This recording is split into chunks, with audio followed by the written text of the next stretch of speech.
Dylan Black. The Pakenham Maple Run Tour is coming April 6th and 7th, and in and around the village of Pakenham, of course. More details right now. We say hello to Jim Davies, who is the, you're at Farmgate Cider. I am indeed. Sounds like a pretty tasty place to hang out, and we'll talk about that coming up in moments. Also, to be on the tour, Natasha Peterson is with us, and you are a children's book author. Yes. And I should say children's books.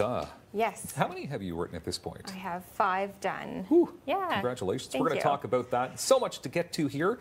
Jim, can you tell us a bit about the Pakenham Maple Run Tour, why this is so important? Yeah, it's a long running tour. It's a 17th year this year, and it's all centered around Pakenham, which is, if you haven't been to Pakenham, it's a little jewel of the Ottawa Valley right on the Mississippi River.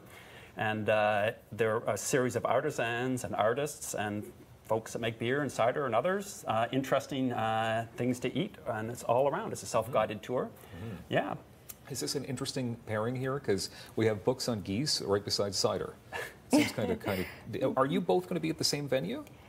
No, No. we're actually at different venues. Different venues. Yeah. There's Okay. 10 different venues, and there's 33 different artists, and so lots of variety, as you can see. So yeah, lots of different stops. That's good. Lots of great stops. Going to be a fun weekend for sure. Jim, tell us about Farmgate Cider. Yeah, well, there's something I've come to later in my life. I was a professional engineer for most of my life, and but I've always had a passion for trees. And so this business sort of started from that passion. When we bought a farm about 20 years ago, I started planting apple trees. And by the time I was done, I had about 150 apple trees, which if anybody knows apples, that's a bit ridiculous. You need 3 or 4. Yeah. That's a lot. Yeah, and then we started making juice, and then we started making craft cider. So Yeah. cider just as a hobby, and then the hobby turned into a business. Okay. So there's alcohol in cider, Yeah. right? Oh, yeah. So in North America, we're a bit confused.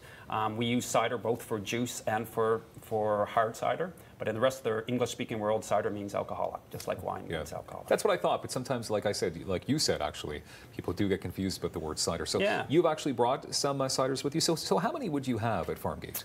We make cider in a traditional way, so small batches. So we have about a dozen different kinds.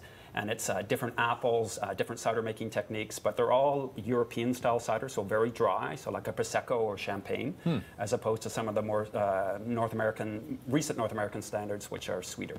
Okay. Natasha, let's talk about your amazing books. Now, you are an award-winning author. And don't be modest here, because we want to talk about celebrate you. Tell us about some of the awards that you've won. So it's all the same award. I've won the Canada Book Award 3 times for 3 different books. Nice.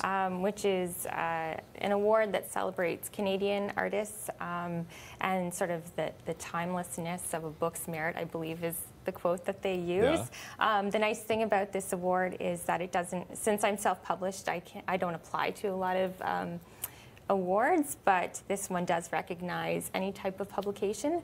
So congratulations. So it's nice to be noticed. Well, that's good. It's good to have an award-winning children's book author on our show.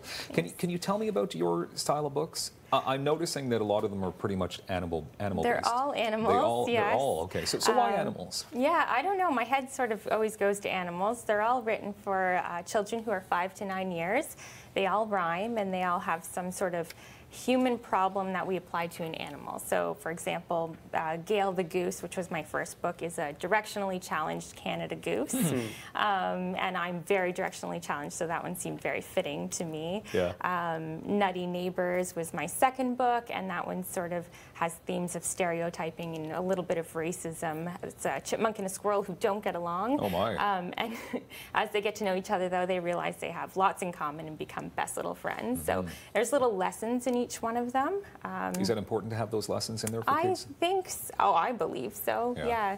And I think the rhyme, too, helps. Well, when I was growing up, the stories that I loved the most rhymed, because it helped me to remember them, and they're, you know, stuck in my head the most. Okay, so where exactly are you going to be set up with your books? I'm going to be at, on the Cedar Hill Road in the old schoolhouse there, so it kind of seems appropriate that I'll have children's books in the old schoolhouse. It's a really neat little spot because it's a schoolhouse that's maintained the look of a schoolhouse. Yeah. They've done a lot of work keeping it, you know, the same way, so it's a nice. really cool spot to stop That's cute, into. for sure.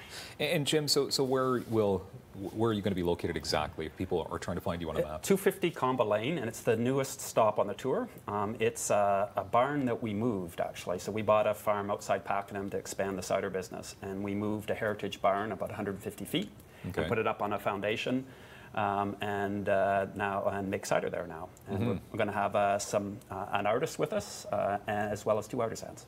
Okay, and Natasha, what will you be doing the day of or the weekend of? The weekend of, well, I'll be selling my children's books, and I'll be at the stop with Fluid, the solar roasted coffee, and there'll be Heavenly Honey is there. Kat Stevens will have her beautiful jewelry that she makes. There's pottery there as well.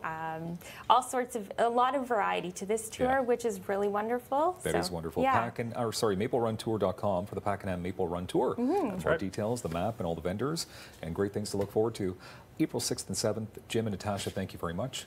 Good work. Thank you for having us. Got to get out there and support local for sure. More daytime coming up in moments. The Heroes Gala is coming Saturday. We'll have all the details next.